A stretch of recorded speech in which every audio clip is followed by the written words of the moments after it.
Welcome to Om Times TV, a division of Om Times Media and Broadcasting.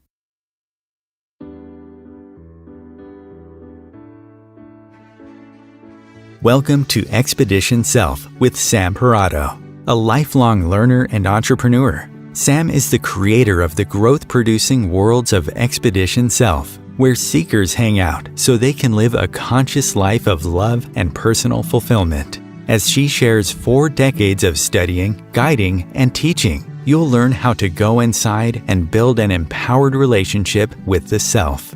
Ignite your self-development process with Sam. Hello, good evening. I'm so glad you're here tonight.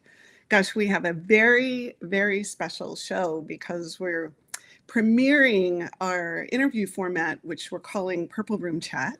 And I'm going to get to introduce you to my son, Alex, who was the first participant in a Purple Room. And so he's going to come and talk a little bit about what it was like to grow up with this kind of conversation and how he feels about it now.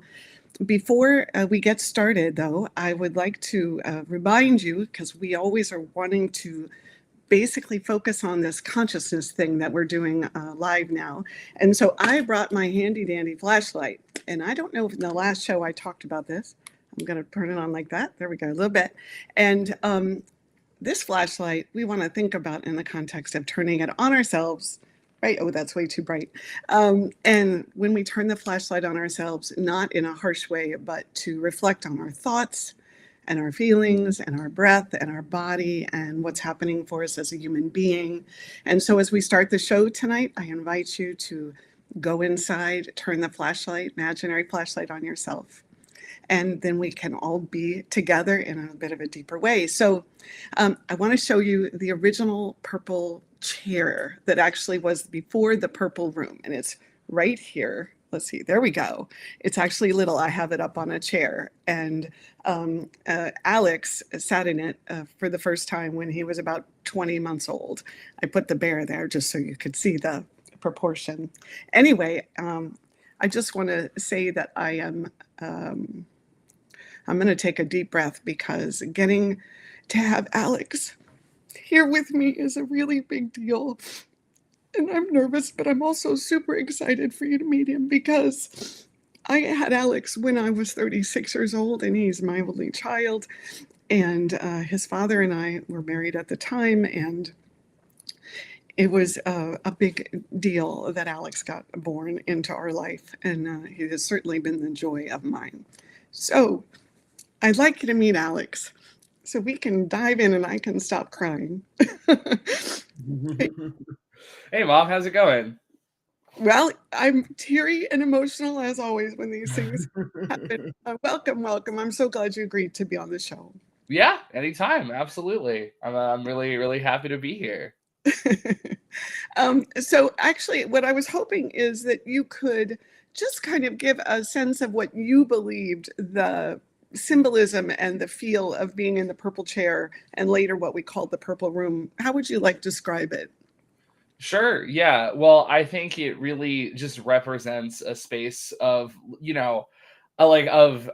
emotional sharing, right? Like a place where like it's encouraged, and like the whole idea is that you talk about your feelings, right? Like on just a very fundamental level, like that's the whole idea, right? And not in like a, I don't know, like a flimsy, like, oh, everybody kiss and make up kind of thing, but like in a really deep way that actually requires you to connect with yourself, which I always thought was really special growing up, and I still do now,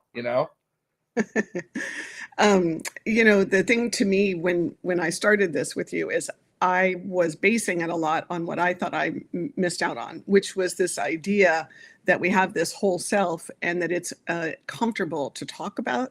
So I was very invested in this idea that you would grow up having emotional words and talking about what was going on inside as really normalized. And so I'm curious, when is the very first memory you have of talking about emotions? I'm gonna Oh put man, at all. Yeah. How far can It's it's funny. I have a lot of like vague memories of that. Going back like very far. I do remember being in that situation a lot. It's hard for me to think of like specific. I know you have the example about like I think when you took my truck when I was like 2. I don't have a recollection of that, but I know that was probably the first thing like that. Oh, man, I would say the earliest one I remember is just a lot of the ones I had with Jeremy, especially like in 3rd grade. I think those sound pretty. Yeah, I would say like the ones with my best friend, probably those. Yeah. Yeah. Well, so let me give a little bit of background to all of you who are watching. My hope is that what you come out of this show with is the idea that you actually can create an environment and a culture in a family space or a friend space where this is normal, right? And so that's actually what happened is we were lucky enough to meet a mom and a son who were willing and you were friends with to actually engage in the same conversation. We're looking for something similar. And so what Alex is talking about is that we started having Purple Room chats. And the boys would get to talk about the things that they were dealing with at school and the feelings that they had about their friendship as early as 3rd grade. So it's great to be able to remember that far back. Do you remember kind of how we would set it up? And I certainly will add a little bit to it, but do you have a memory of what we would do to try to kind of bring you there and have you open up and talk? Yeah, no, that I remember super vividly. Like, we would always sit down in the room behind you, on that camera, and Back I there. believe yeah, there you go. I believe the first question was just always like, can you talk about how you're feeling, right? It was very open-ended, very general, which I really appreciated. It was just always like, yeah, can you share a little bit about like how you are? Because we would have specific ones about like a specific issue that happened, or we would just have general ones about just like how things were going as a whole, which was, both of which were wonderful. So the specificity would be a little bit tailored to, what type of one it was. But regardless, yeah, no, that would really always be the first question. Yeah, yeah. Do you remember an example, one of the specific ones? I'm thinking people would really enjoy hearing it through your lens. It was a lot of stuff like, oh, Jeremy, why are you grumpy that, Alex got the last bag of gummy bears? I remember that one. Or oh, Alex, why are you jealous of Jeremy? Or like, why do you, a lot of things like that. Or like, what do you think is generally bothering you? Right? Like just, it was a lot of things like that. Just a lot of specific kid stuff. Like, oh man, why does he have 5 Wii games and I have 4, that kind of thing. Like just a lot of stuff like that. Yeah, lots of little situations like that. It's interesting because really at that age they're big, right? And Right. the idea that I think a lot of times people feel like, children will just move on or they won't notice it or it won't matter to them. They'll be over it in a day. I think we took the case that talking about it grew skills in being able to communicate in the middle of things like that, right? And that the other idea is that it built a deeper relationship. There would be a closeness that didn't have as many segments between you and the other person, so that you could share openly and have really a less shame. Now, I'm sharing some of my mission about it. But I actually think it is part of what happened because you could talk about things like being jealous or being resentful or feeling selfish. I remember us having a lot of conversation about this idea that, oh, we're not supposed to be selfish. But in fact, when we want the last chocolate chip cookie, we want the last chocolate chip cookie, Right. I mean, we're inherently selfish beings, and I think a lot of times it's important to recognize that instead of just being like, "Oh no, never be selfish." That's never a thing. Because like, no, everybody's a little selfish.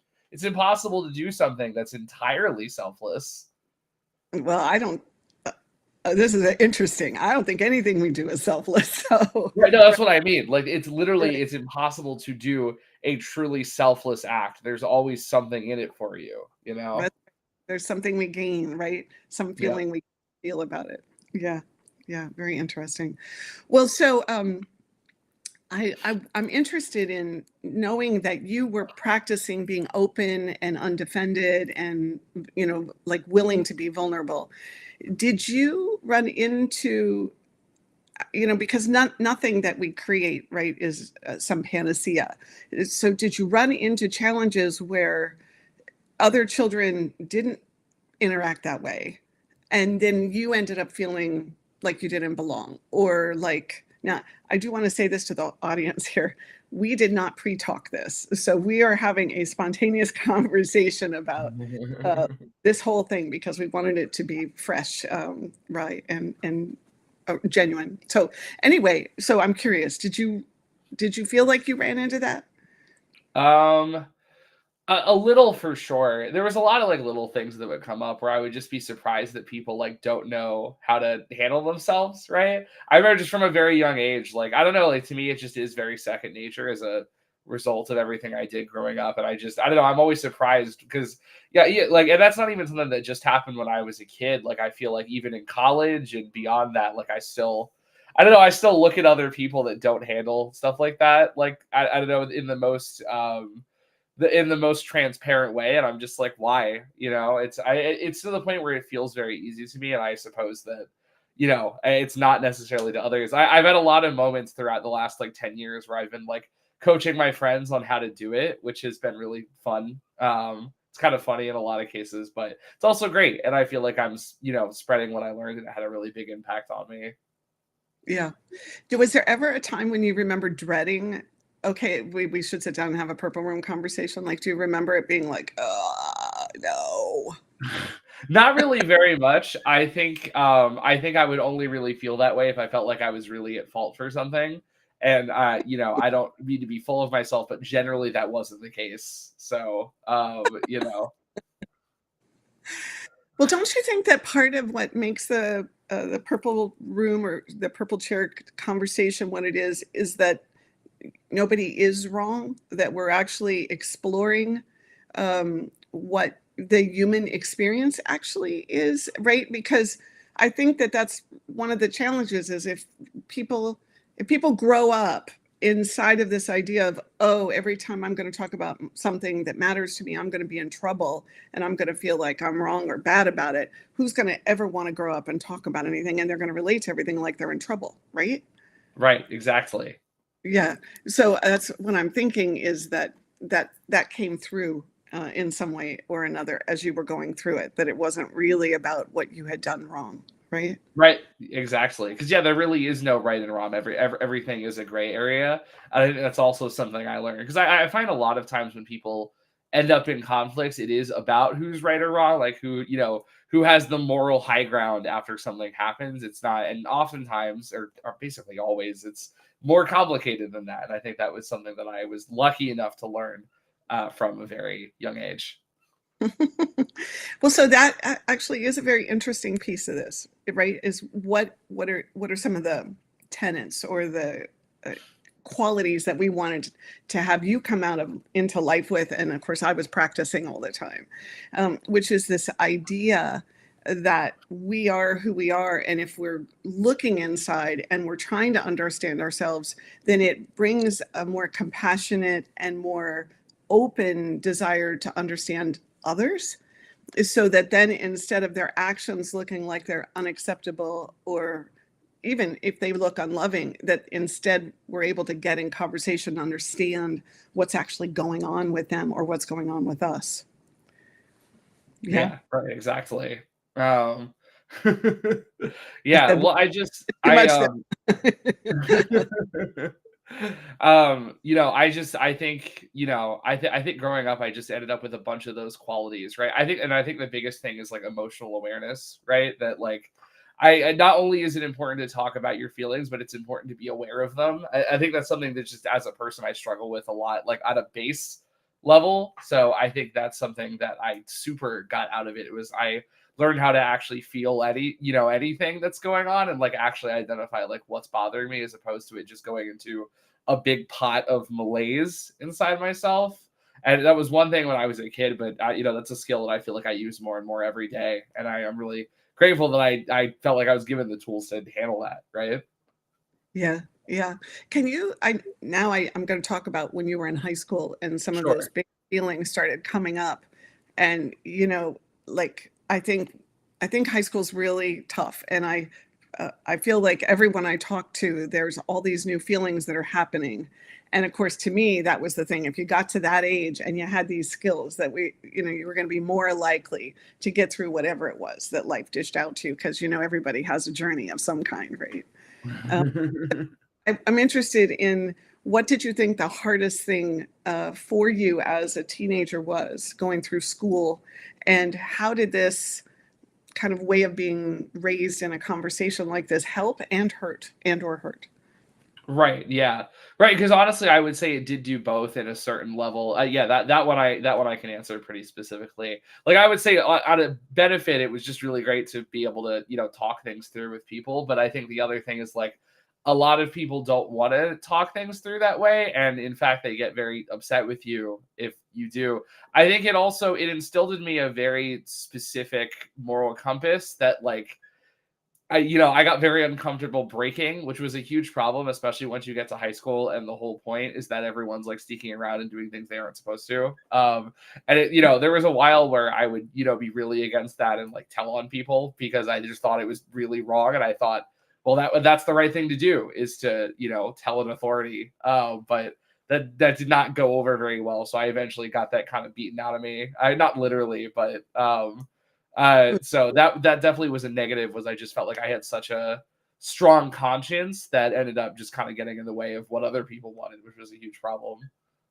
Yeah, well, at some level, the whole idea was, how could we be honest, really, right, all the time, and how to make it safe to be honest and not threatening. So then to hit a time in life where actually people are individuating inside of their own, like, families, right? And we've come up to this moment where it's like, no, why would you ever not share everything that's really there? And so, yeah, I obviously I was present for all of this, and I think it was a very painful, hard time. And so the thing about this purple room idea, right, to create a culture where there's conversation like the kind that Alex and I are talking about, is we're also in a world where everyone is not actually doing that. And so that actually is part of the growth process, don't you think? Right? Oh, for Like, sure. actually interacting with people that don't care about the same things or don't see the growth process the way that we did. Yeah. Well, I think Yeah. that can be really hard because a lot of people just aren't up for that. On the bright side, it has made a lot of my friendships and relationships a lot easier, right? Over the course of my relationship with my girlfriend, I've spent a lot of time kind of teaching her those methods, and those have helped tremendously, right? I think that's really enriched my relationship and a lot of friendships and a lot of things like that. And I don't end up in these conversations with my friends too often as of late, but like whenever I do, I feel like I'm able to navigate them, because I also just think people are really are prepared to get very angry usually when you talk to them about stuff like this. So I feel like I'm especially able to talk to them in a way where, like, they don't do that, because I'm not like, oh, you suck, this is all your fault. It's like, well, I'm feeling this, but I understand why you did this, and yada yada, that kind of thing. So I think that the other thing that's nice is, even if someone else really isn't doing it, like, it'll still have you come out better in that conversation, and be able to handle that better, and hopefully give them a better experience even if they're not with you there. So I think whether someone's also trained in it or not, like, it still helps a lot, which is good. Yeah. Yeah. So, when you went to college and you were now more out in the world, and it's on you, and you've grown up with this idea of people being open and direct and straightforward. What was it like, right, to go out into the world and encounter all these different viewpoints in a college scene? Was it different than even in high school? Oh my god, yeah, it was not only different, it was very interesting, just because you meet a lot of strange people in college, and I found there was a lot of people I was like, "Whoa, I've never seen someone react to something that way," and it was interesting to see, because I managed to stay out of, like, most scuffles in college. Like, I had a couple fights, like, emotional fights with people, but, like, it was pretty minimal, to the most part, but I did see a lot of people around me get in conflict with each other. And, largely because I don't know if they really knew how to handle that in a good way. So I've had a lot of times I would be coaching people through that when those kind of things would happen, which I thought was interesting. I also felt like college was when I saw the most benefit from it in general, was just because, like, I would say most of the downsides I talked about earlier were kind of gone by the time I finished high school, just because they were eked out of me for better or for worse. So at that point, I was basically only using it just to, calm people down and, like, get, de-escalate conflicts and best I could, and really, like, talk through things, right? Because I think another thing for me is that it took me a really long time to be able to stand up for myself, right? Like, it was a very something I really struggled with for, like, a very, very long time in my life. And I would say it's only in the last, like, 2 years that I feel like I'm really even able to do that to a degree I would say I'm remotely happy with. But I think when I finally did start standing up for myself, knowing how to talk to people within that, still helped a lot. Because it's not just about knowing how to talk about your emotions. It's also about knowing how to have power and knowing how to,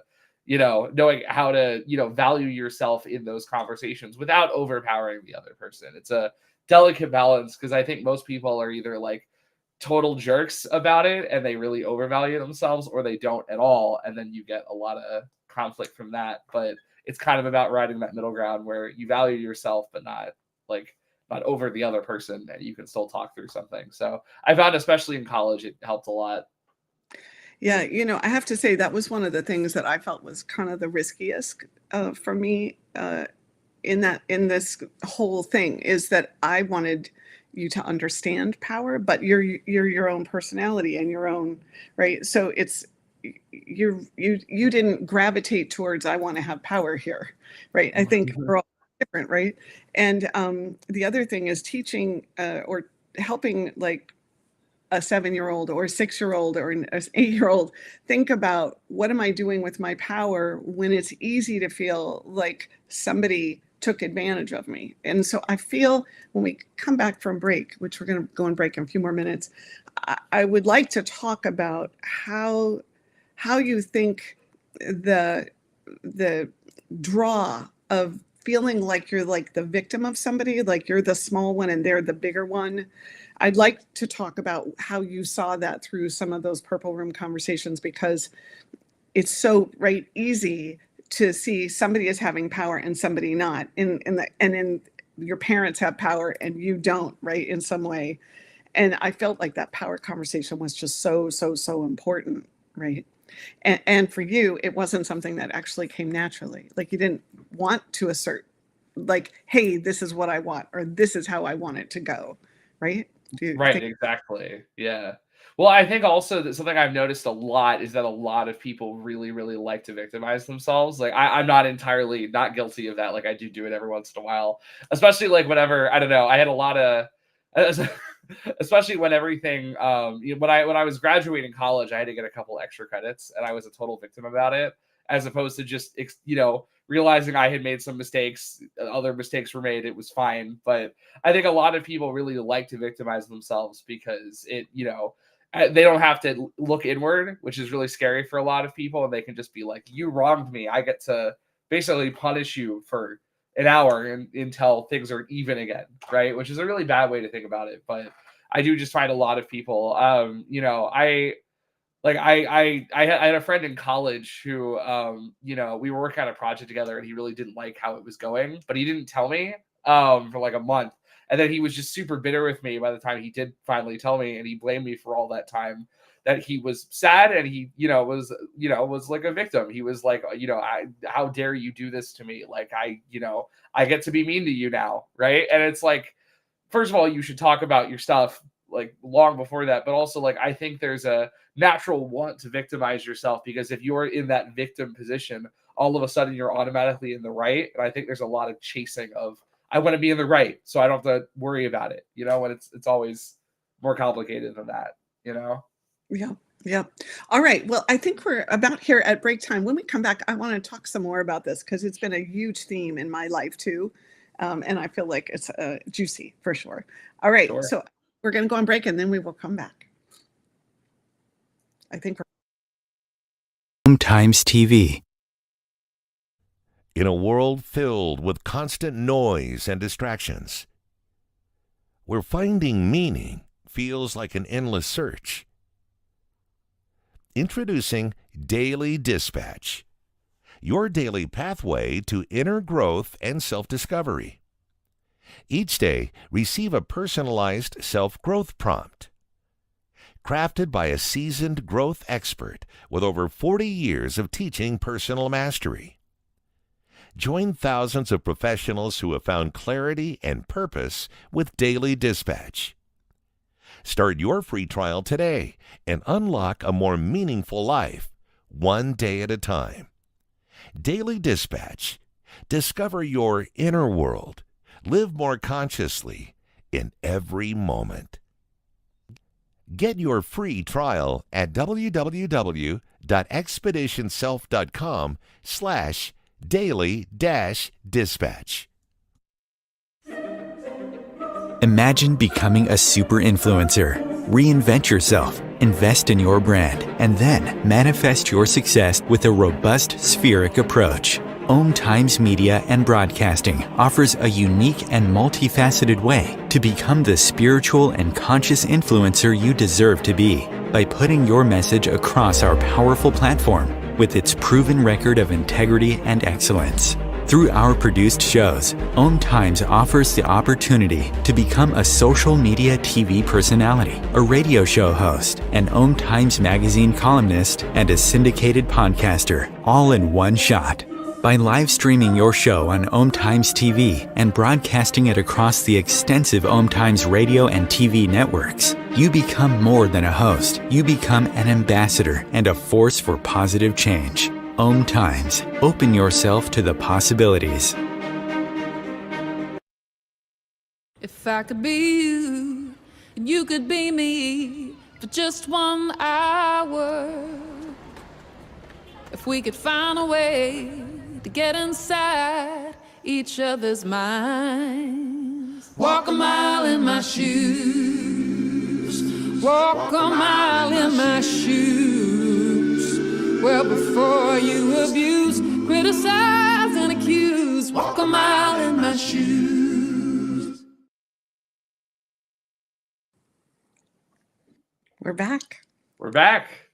Yeah, so you're watching Purple Room Chat on Expedition Self. I'm Sam Parrotto, and my guest tonight as a premiere kickoff to our future interviews is Alex Parrotto, my son, who is, can I tell him how old you are?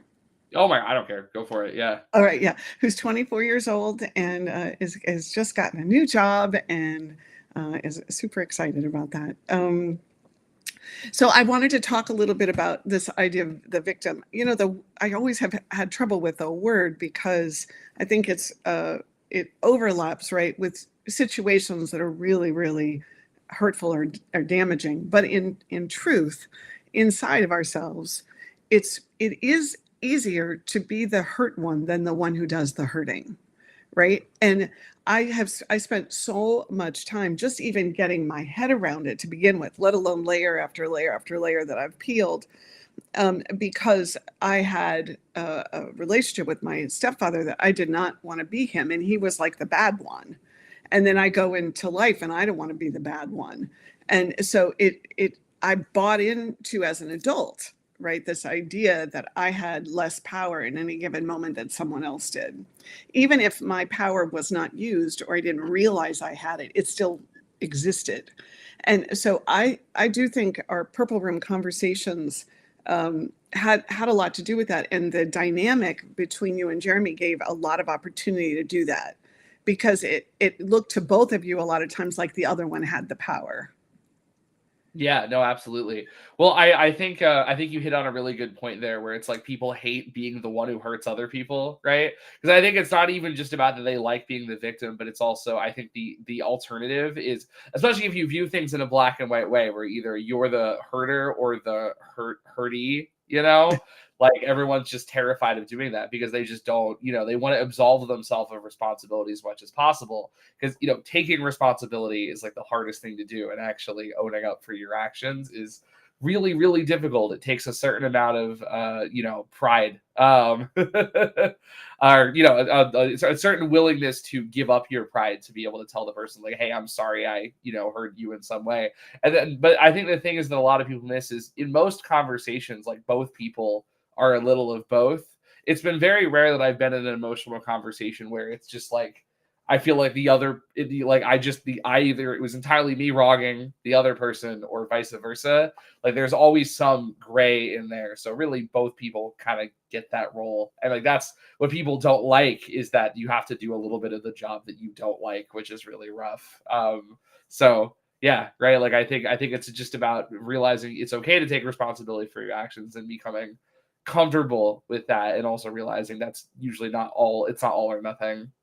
Yeah. Yeah.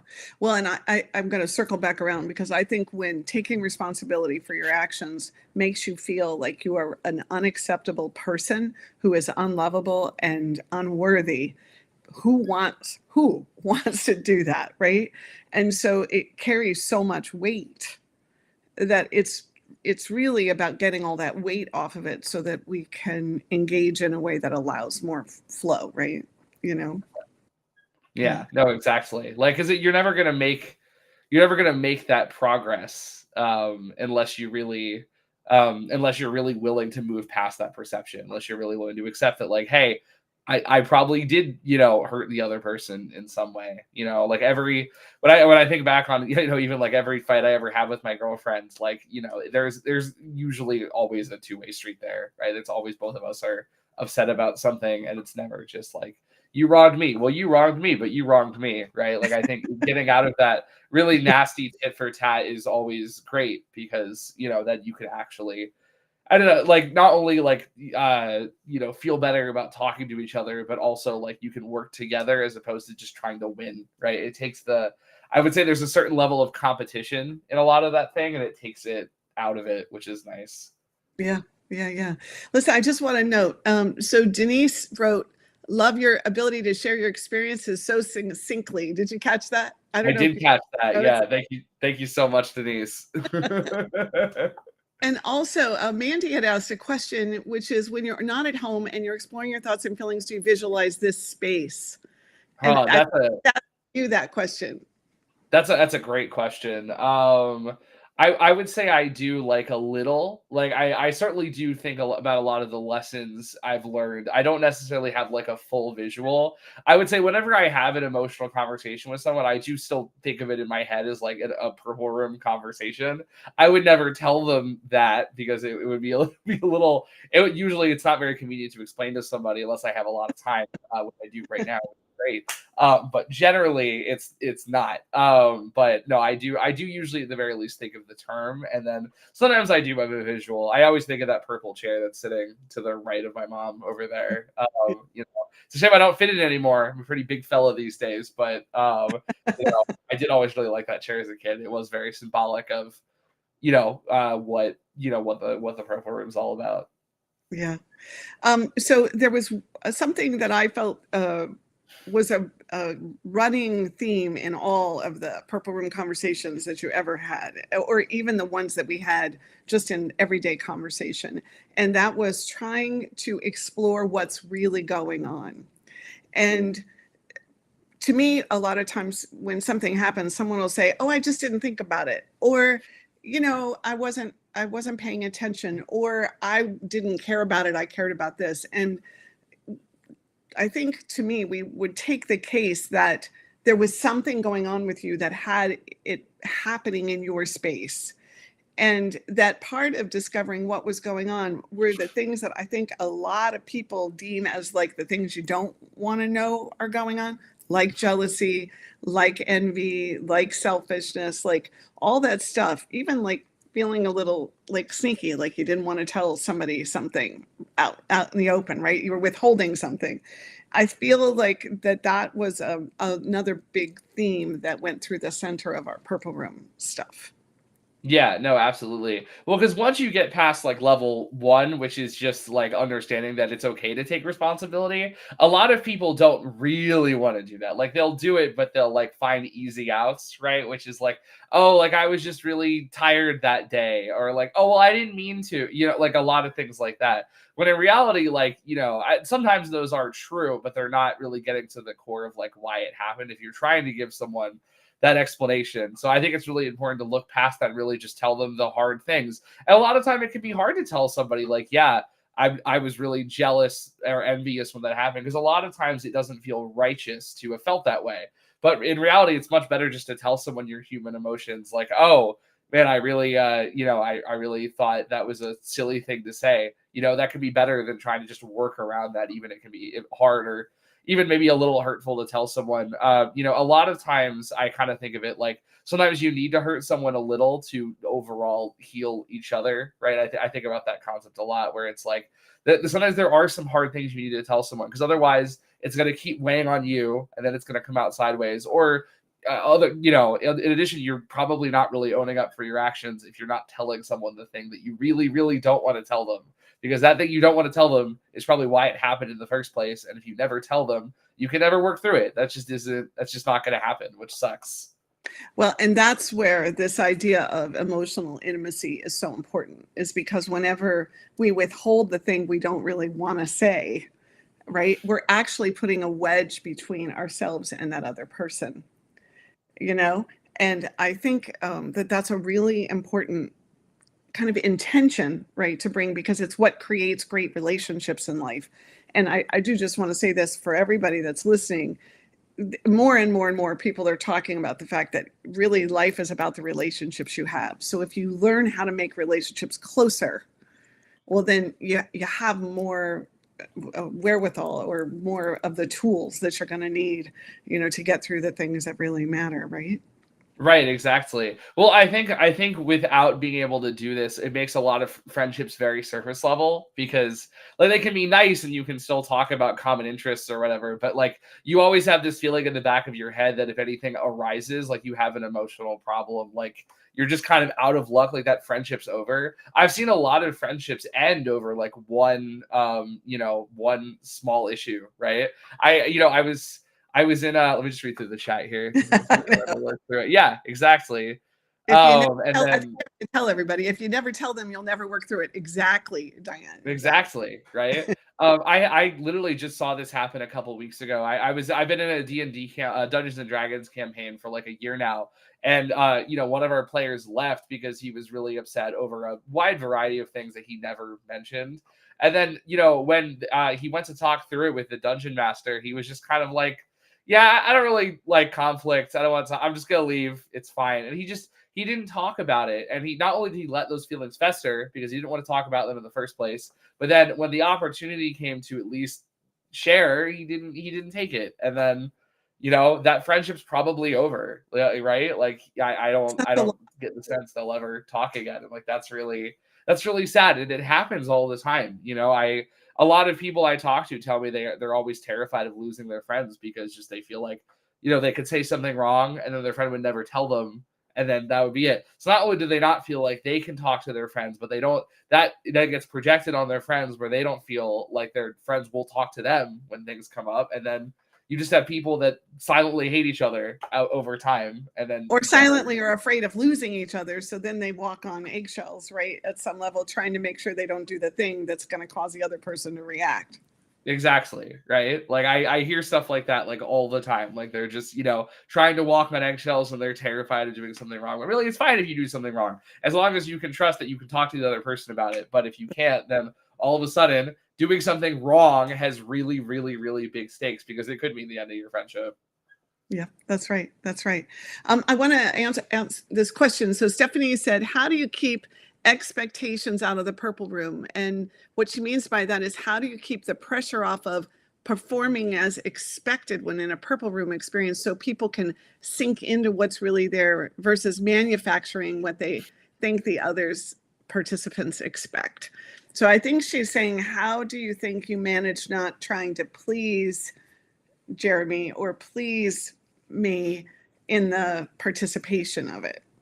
Right. Well, really, I think the whole point of the poker room is being taught not to please people, to really like, say what you need to say and not what you think other people want to hear. Like I get that. I'm a huge people pleaser. Like that's a whole thing that I struggle with, but really it's really important to be able to move past that and realize that like it's much more important to have your own power and really like tell people what you need to tell them, even if you're worried it might hurt them. Because I think the thing is, the other thing is, I used to be terrified of losing people as well. But the way I kind of got through that was I was like, well, like if I am truthful with people, if I don't just please them and I just am myself and I tell them what I need to tell them, and they don't like that, and that does have the result I'm worried about, it would have never been worth keeping them around in the first place, right? Like really, it's about realizing that like you need to do your best to stand for yourself, both like in terms of like having power, but even just like sharing with people what you're feeling, right? And and if that doesn't work out, like that's okay, right? Like it's okay to just give that a shot.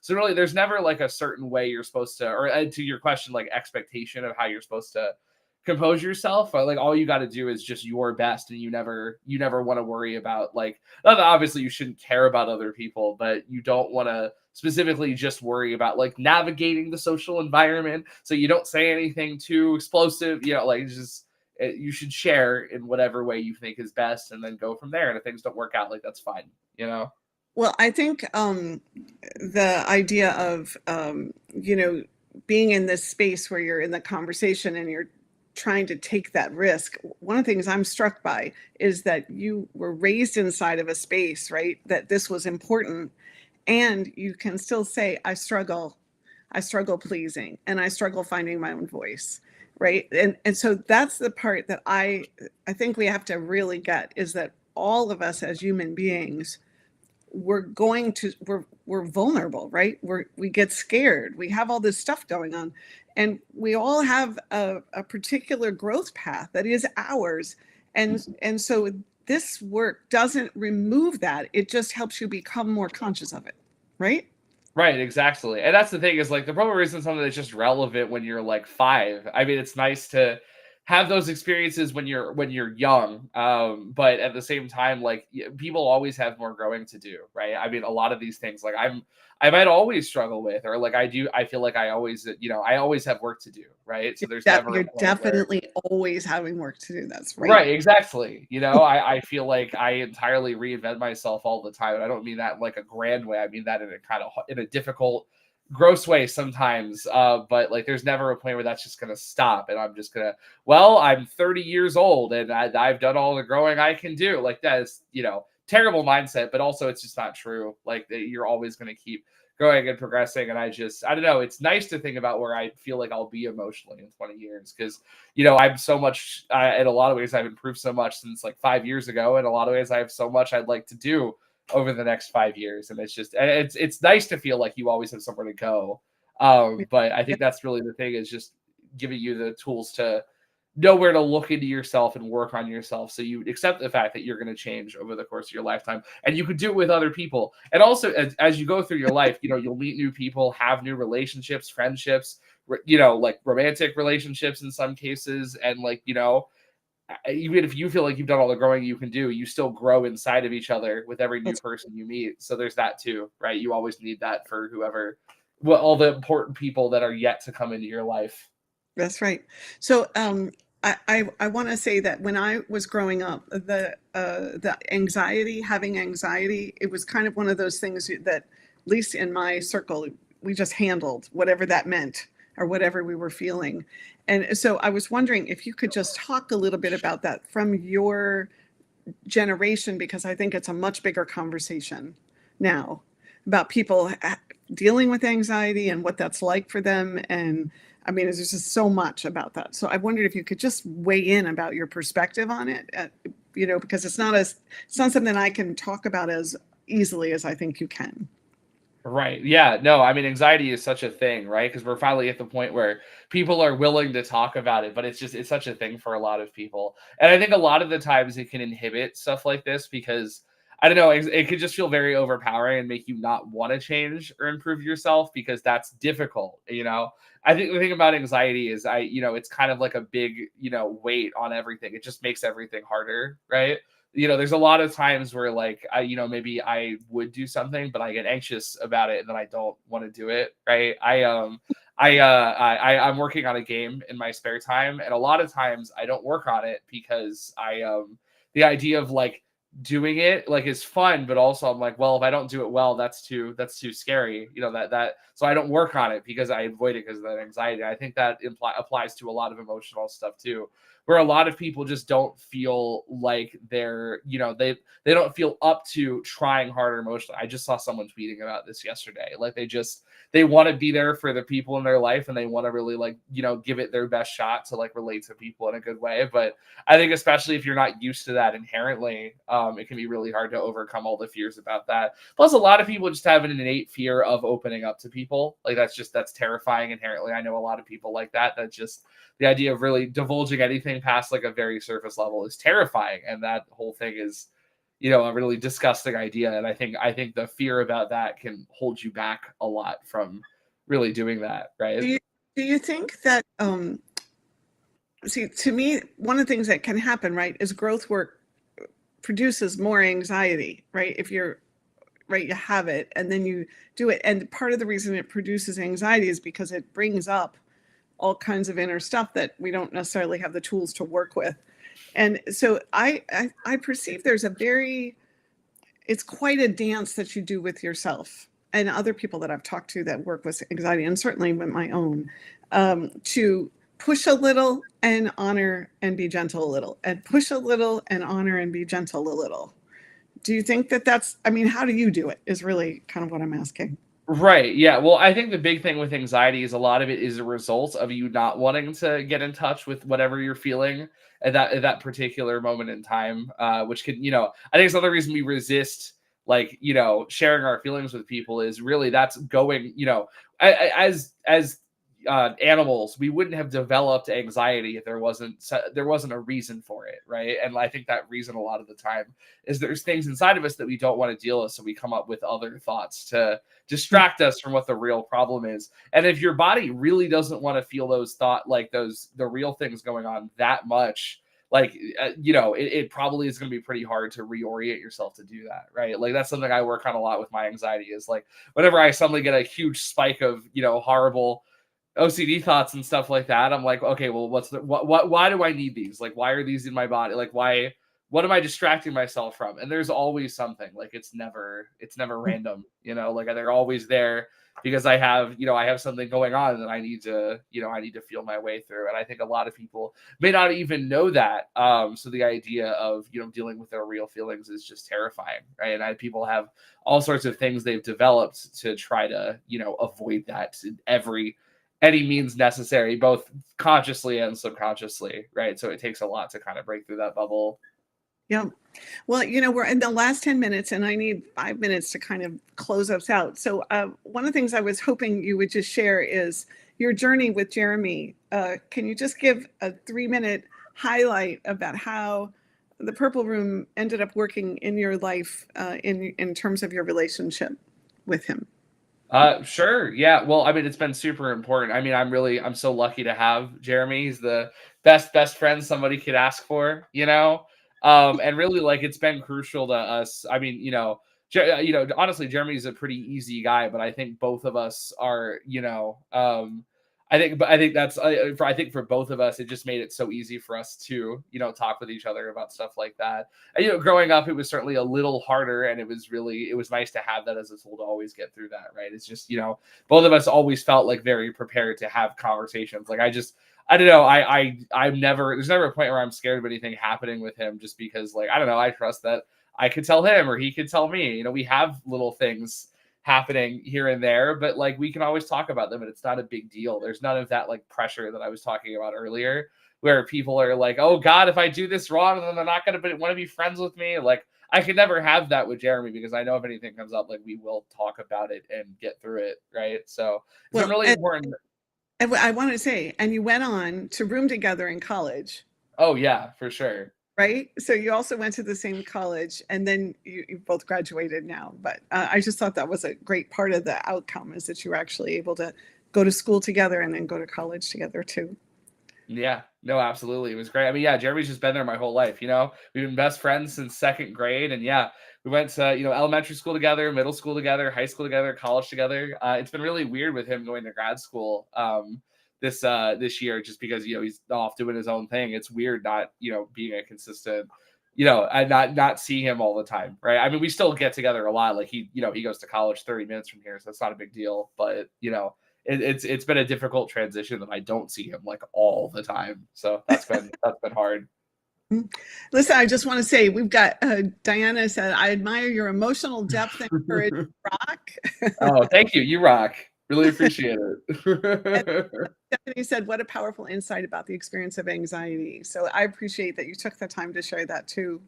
Yeah, of course. No, it's something I deal with a lot. So is there any last thing you'd like to say about life and what we're talking about and growing up with the Purple Room and anything you think people should hear?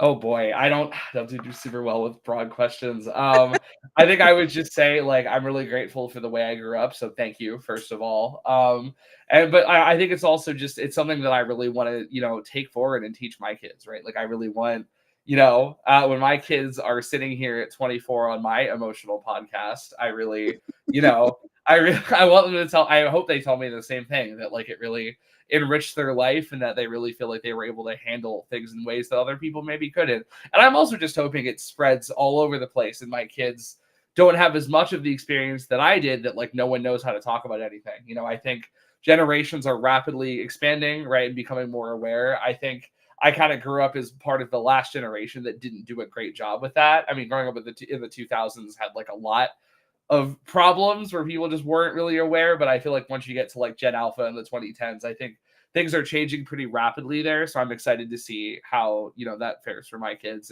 but not just my kids, anybody, coming after. Right. And it's weird to be old enough to even make a statement like that. Like, oh yeah, the people after me.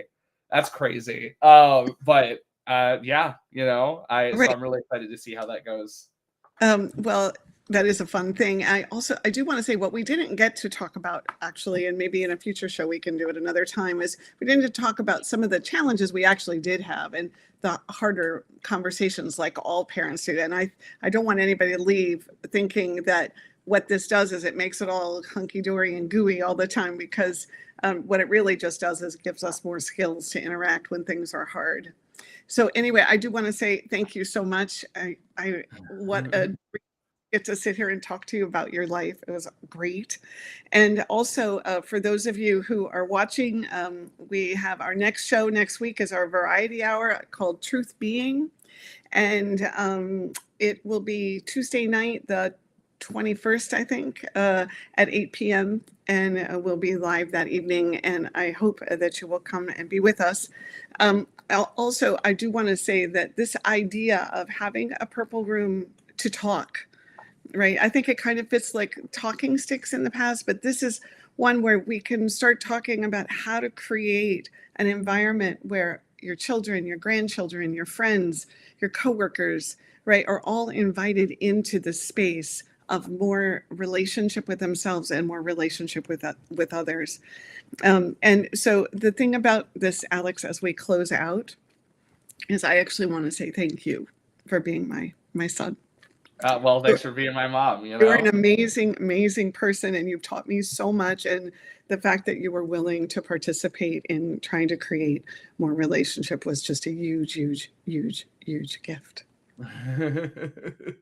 Well, thank you so much. It really has been a pleasure my whole life. I like it really has. Not that it's always easy, but I don't see myself as like such a pleasure all the time, Well, the thing is, you are, not that it's always easy, but it is always a pleasure, right? Those aren't mutually exclusive, right?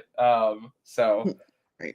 Yeah, thanks so much for being my mom and giving me, the childhood experience I had. I mean, obviously there's a lot outside of what we're talking about today that I'm really grateful for, but within this, like, just, I don't know, I feel like I've really been given the tools to have a successful and enriching life, especially with, both in terms of relating to myself and other people. And I'm really excited to not only pay that forward, but also just see how that goes, see where that takes me, especially with me starting that new job in a couple weeks. So I'm excited to see how that goes. All right. On that note, I will say good night to everyone. I realize we have 2 more minutes until the outro, but I feel like we're done, and we'll just keep kind of chatting it up over here. And so have a wonderful week. I will encourage you to stay connected to yourself. Go inside, check out the TV resources page from last show if you'd like to have some worksheets to work on before we get together again. And I appreciate you spending the hour with me and my son. Yeah, I really appreciate it too. Thanks, guys. All right. I think we are done. I think we're just Cool. going to